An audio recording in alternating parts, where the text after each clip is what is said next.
चाचा जी की आइसक्रीम। यदि आप मेरी चैनल में नए हो तो मेरी चैनल को सब्सक्राइब करें, शेयर करें और लाइक करें।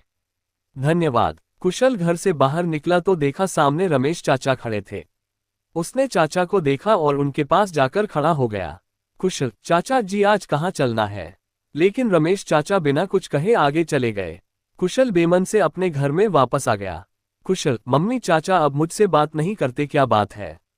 संगीता, बेटा तेरे पापा और चाचा में जायदाद को लेकर कुछ कहासुनी हो गई है।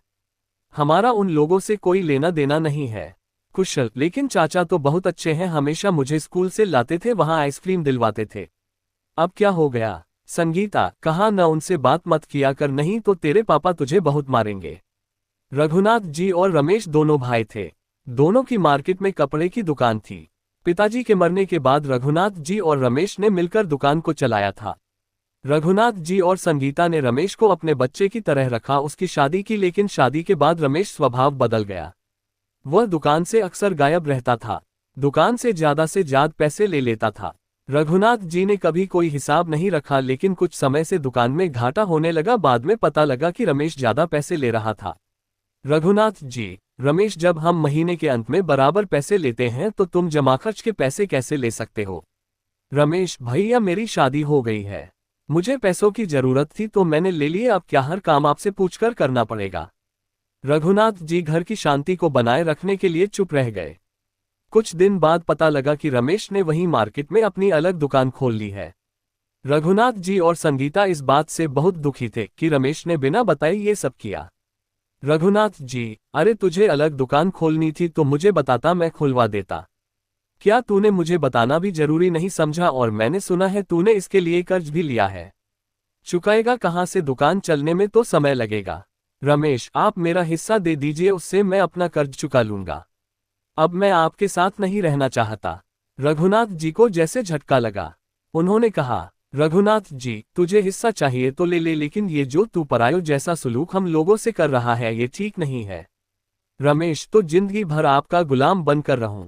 उस दिन के बाद दोनों भाइयों में खटास आ गई। रघुनाथ जी ने किसी तरह रमेश के हिस्से की रकम उसे दे दी। वह लेकर रमेश अपनी पत्नी रमा के साथ किराए की मकान में चला गया। दोनों परिवारों के बीच एक खाई सी खुद गई थी। ये बातें नन्हे से कुशल को समझ नहीं आ रही थी। वह तो आज भी अपने चाचा से उसी प्यार की उम्मीद कर रहा था। एक दिन कुशल स्कूल गया। वहां उसकी तबीयत खराब हो गई। संगीता उसे घर लाए, उसे डॉक्टर को दिखाया गया। डॉक्टर ने अस्पताल में जाने को कह दिया। अस्पताल में जाने पर सारे टेस्ट किए गए तो पता लगा कुशल के पेट में इन्फेक्शन हो गया है। महीनों तक कुशल का इलाज चलता रहा। कुशल बहुत कमजोर हो गया था। एक दिन उसकी तबीयत ज्यादा बिगड़ी तो उसे अस्पताल में भर्ती कराना पड़ा। रघुनाथ जी बहुत परेशान थे। एक दिन वह कुशल के लिए केमिस्ट से दवाई खरीद रहे थे, तभी रमेश वहां से गुजरा। उनके जाने के बाद उसने दुकानदार से पूछा तो उसने बताया कि वे तो अक्सर दवाई खरीदते हैं, उनका बेटा बीमार है। दुकानदार से अस्पताल के बारे में पूछकर रमेश सीधा अस्पताल पहुंच गया। उसने अपने भाई और डॉक्टर की बातें सुनी।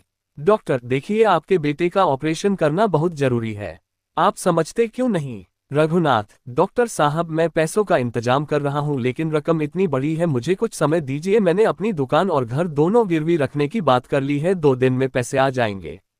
डॉक्टर, जो कुछ करना है जल्दी करो, नहीं तो पछताने के अलावा कुछ हाथ नहीं लगेगा।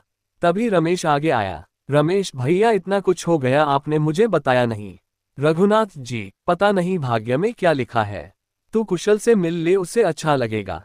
रमेश जल्दी से कमरे में घुस गया। रमेश, क्यों? छोटे मास्टर चाचा को भूल गया, अब आइसक्रीम नहीं खानी। कुशल चाचा को देखकर बहुत खुश हुआ। संगीता की आंखों से आंसू बह रहे थे। रमेश, चिंता मत करो भाभी, सब ठीक हो जाएगा, ये कहकर वह चला गया। अगले दिन सुबह डॉक्टर ने आकर बताया कि आज ही कुशल का ऑपरेशन करेंगे। रघुनाथ जी, डॉक्टर साहब, अभी तो पैसों का इंतजाम नहीं हो सका। डॉक्टर, क्या? लेकिन आपके पैसे तो जमा हो गए। रघुनाथ जी सोच रहे थे, तभी उनके कंधे पर किसी ने हाथ रखा। रघुनाथ जी ने पलटकर देखा तो रमेश और रमा दोनों खड़े थे। रमेश, चिंता मत करो भैया, हमारा कुशल बिल्कुल ठीक हो जाएगा। मैंने कल ही अपनी दुकान बेच दी, अभी सुबह ही पैसे मिले तो मैं रमा को लेकर यहां आ गया। रघुनाथ जी की आंखों से आंसू बह रहे थे।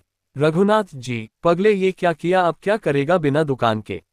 रमेश, कुछ भी कर लूंगा भैया, लेकिन अपने बेटे को तड़पते नहीं देख सकता। रघुनाथ जी, कुछ भी क्यों, अपनी दुकान है न। दोनों भाई वहीं बैठेंगे। दोनों भाई गले लग गए। ये देख कि रमा और संगीता की आंखें भी नम हो गईं। कुशल का ऑपरेशन हुआ, वह ठीक हो गया। कुछ ही दिन में अस्पताल से छुट्टी मिल गई। वह घर आ गया। रघुनाथ जी, रमेश अब भी अलग रहेगा मुझसे, जा अपना सामान लिया। हम सब साथ में रहेंगे। रमेश, लेकिन भैया मैं तो अपना हिस्सा ले चुका हूँ, वो मैंने सब कर्ज में चुका दिया। रघुनाथ जी, पगले तू भी मेरे ही हिस्से में है, छोड़ ये सब, चुपचाप जाकर सामान ले आ। अब कुशल हर दिन अपने चाचा के साथ स्कूल जाता और वापस आते समय चाचा भतीजे दोनों आइसक्रीम खाते। पूरी कहानी सुनने के लिए धन्यवाद।